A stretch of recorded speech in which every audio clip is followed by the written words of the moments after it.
নমস্কার, আমি তাপসী। তাপসী রান্নাঘরে সকলকে অনেক স্বাগত জানাই।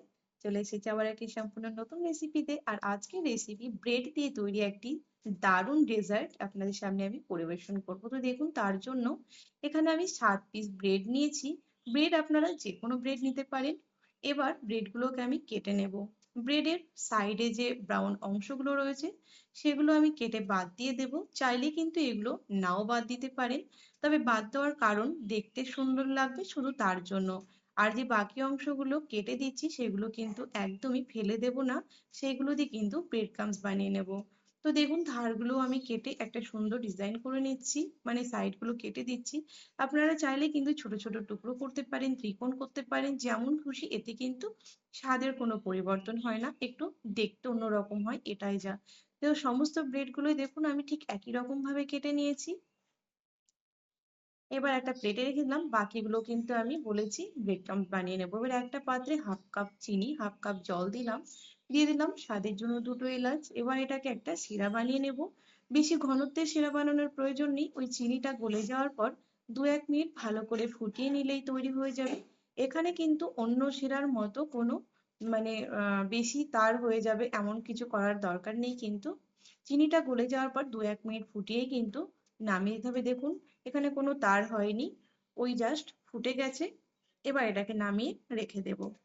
নামিয়ে নেওয়ার পর একটা এখানে আমি বসিয়ে দিয়েছি প্যান, তার উপরে আমি রিফাইন্ড অয়েল দিয়েছি আর 4 চামচ ঘি দিয়েছিলাম। এবার ভালো করে যে ব্রেডগুলো আমি কেটে রেখেছিলাম সেগুলো কিন্তু একটু ডিপ ফ্রাই করে নেব। আপনারা চাইলে কিন্তু একটু কমও মানে ফ্রাই করতে পারেন, তবে ডিপ ফ্রাই করলে কি হয়, একটু কাঞ্চি ভাবটা ভালো হয় আর খেতেও কিন্তু ভীষণ ভালো লাগে। তো দেখুন, ব্রেডগুলোকে কিন্তু উল্টে পাল্টিয়ে একটু ডিপ করে আমি ভেজে নেব। দেখুন, একটু ডিপ করে কিন্তু ভাজবেন, তাহলে দেখবেন খেতে কিন্তু বেশ ভালো লাগবে। আর বাড়িতে, বিশেষ করে যাদের বাড়িতে ছোট বাচ্চা রয়েছে বা যারা মিষ্টি খেতে ভালোবাসে বা আমার বাচ্চার মতো, তাদের প্রত্যেকটা দিনই কিন্তু কোনো না কোনো বাহানা থাকে মিষ্টি খাওয়ার। তো এরকম ভাবে ব্রেড তো আমরা প্রত্যেকদিন বাড়িতে খেয়েই থাকি।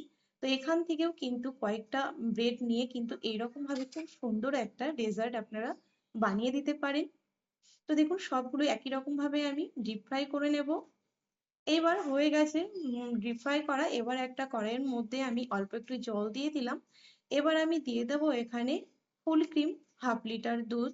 আপনারা কিন্তু যে কোনো দুধই এখানে দিতে পারেন, তাতে কোনো অসুবিধে নেই, দুধটা আগেও আমার ফোটানো ছিল। এবার দুধটা দিয়ে দিলাম। এবার এখানে আমি এই দুধের মধ্যে দিয়ে দেব 1 চামচ মতো কর্নফ্লাওয়ার। বেশি দিইনি, আমি এখানে 1 চামচ মতো কর্নফ্লাওয়ার দিয়েছি, চাইলে আপনারা নাও দিতে পারেন।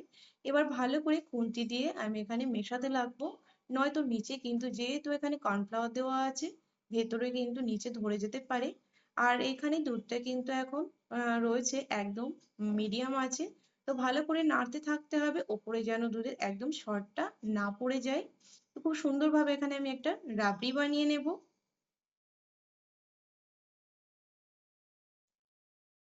দেখুন, নাড়তে থাকতে হবে, কেন যেন মানে সাইডেও না ধরে যায় আর ওপরেও যেন সরটা না পড়ে, তার জন্য।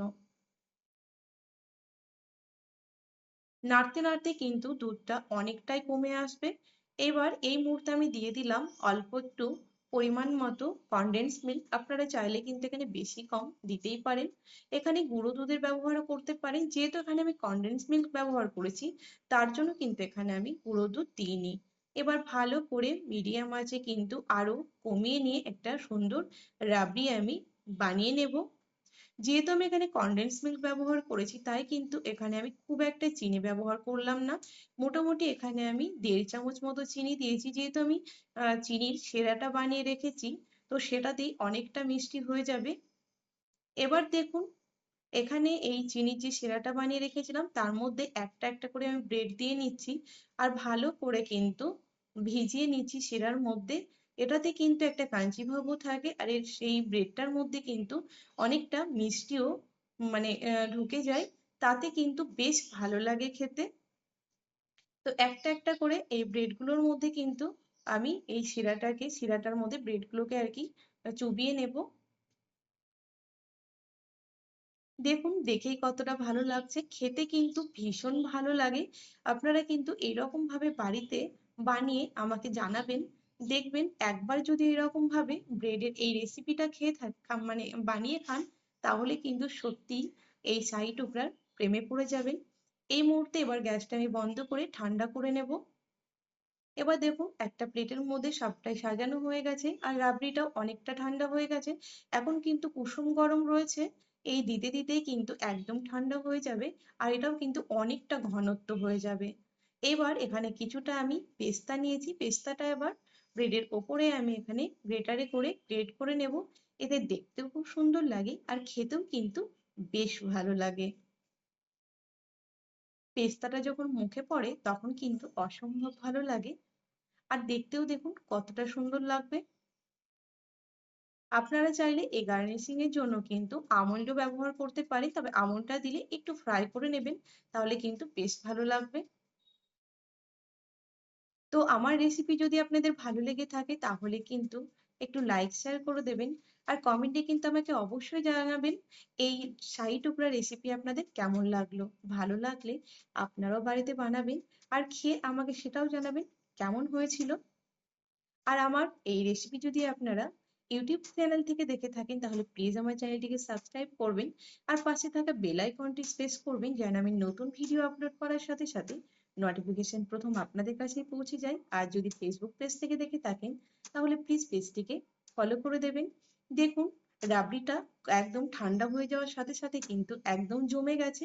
এবার দেখুন কতটা সুন্দর লাগে খেতে, ভীষণ ভালো লাগে, একবার আপনারা অবশ্যই বানিয়ে দেখবেন। তো আজকের রেসিপি আমার এই পর্যন্তই ছিল, দেখা হবে আবার একটি নতুন এপিসোডে। ভালো থাকবেন, সুস্থ থাকবেন, ধন্যবাদ।